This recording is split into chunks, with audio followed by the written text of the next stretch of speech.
that video is a hard act to follow. Now, tomorrow, all across Arkansas, people are going to sing, "Did you hear the latest about Mr. Joe Arthur's granddaughter?" That's what they call me. And I know they're going to say that because I'm sending the video by FedEx tonight.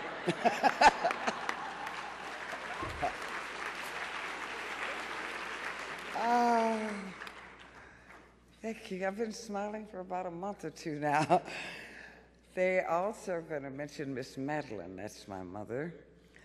That's my second title, Miss Madeline's daughter. And I have some others. One of them is G-Ma, my lovely grandchildren are here, all of you, and of course, Mother. But I want to talk about mine for a minute. Miss Madeline, that invincible woman, that woman who believed that the world could not stop anyone who was determined and who had confidence. That woman who let me know I was loved and that the choice was mine in the direction I chose. And of course, her word to everybody, whether the situation was good or bad, up or down, bright or dark, she said, just keep on living. And so that same wonderful woman who was important to my life was also the sister of my Aunt Mother, who is not here but would be here if she could. Her health will not permit her.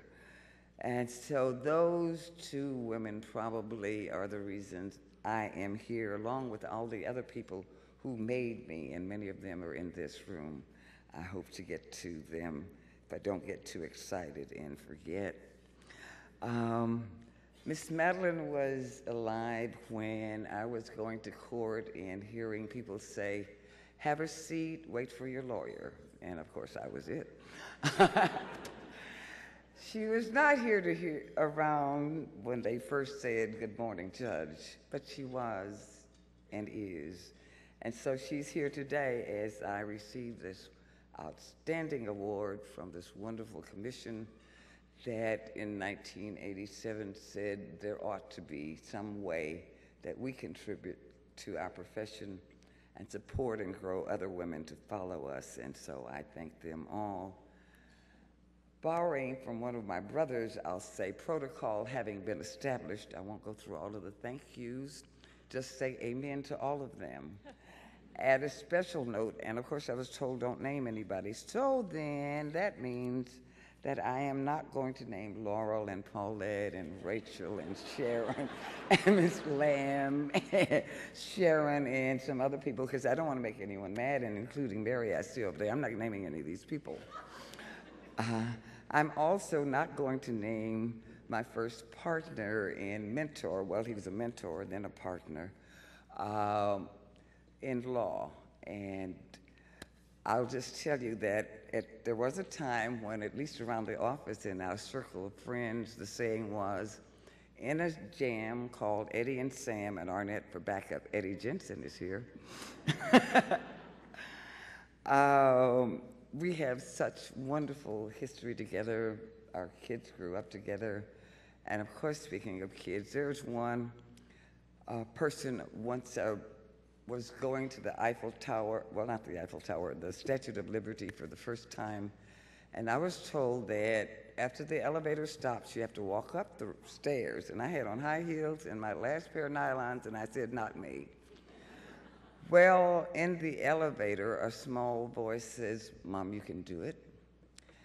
And that was my son, Gregory, who's here with his family, my granddaughters, his wife, Rosie. I love him so much. He is both an inspiration to me as well as my pride and joy. Well, by the time that elevator got to the point, and we're back at the Statue of Liberty, by the time the elevator got to the point where we should walk, the whole elevator was saying, "Mom, you can do it." And so I did, took off those heels, tore up my stockings, and that's kind of the inspiration that I think I've had and been blessed with all my life. That there was always saying, "You can do it." My mother said you could do it. My aunt said you could do it. My son, still just about fifth grader, maybe fourth, somewhere, 8, 9 years old, saying, Mom, you can do it. The women in my life, my sisters that I see here, my sisters that I've been blessed with, though I was not given any by birth. I have so many sisters and mothers, and I have a mother here long to me today since my mother couldn't be here. Mary Austin, thank you, ma'am. I've had mothers and sisters throughout my life who have helped me in the down times and shared my joy, which is an important part of any endeavor. You got a parade and nobody comes, that's a bad day. But they're sharing my parade, and I'm grateful, April and Michelle. And of course, they're my church family, and I see my Reverend over there and his wife. I'm not going to name names, you know. I am going to get to the other reason that I am here, and that is to acknowledge the great strides that our profession has made. And as I look out at this room, knowing that years ago we could not have had this beautiful picture that you make today. You are a snapshot of what America can be. You are a snapshot of the progress that has been made since this commission was established.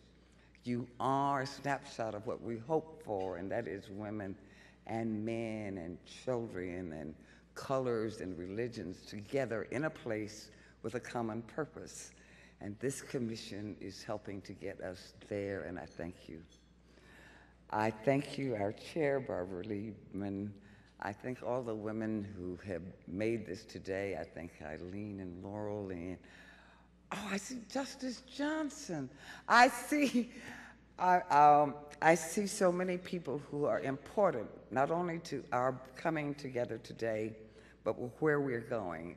The people who know that how you define a person, a thing, a vision makes a difference, where you know that you can say 2 + 2 = 4, or you could say sometimes it doesn't. Sometimes 2 + 2 = 11, as my youngster does in the base 3 math, or sometimes 2 + 2, oh, I got to get this right. The binary expression of 4 is 0, 1, 0, 0, 0, my son says. There are lots of ways to define anything you see or any person you see. Our challenge is to define them from our heart, with our spirit, and with a real appreciation of their worth and their potential. And I've been blessed to have people do that in my life. Eddie and Diana and Dr. Smith and so on and so on.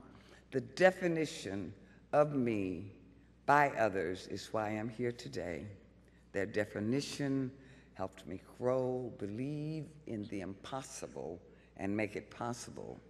Their definition that took me from good morning, have a seat, till your lawyer gets here, until good morning, Judge, and now congratulations, recipient of the Margaret Brent Award.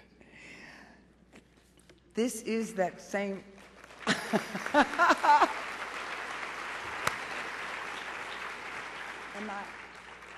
it's time. I want to put one in here because the definition that takes us from who can't to who can, from what's impossible to what's possible, to where you can go and to where you can't. And the same one that was wrong in the past and barred a brilliant lawyer, Mary Ann McMorrow, one of my heroes, from arguing before the Illinois Appellate Court because she was female.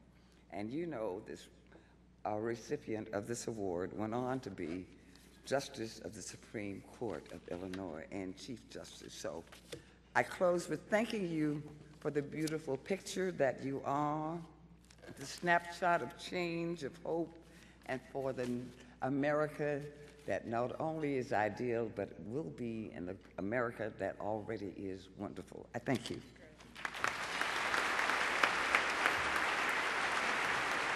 Thank you.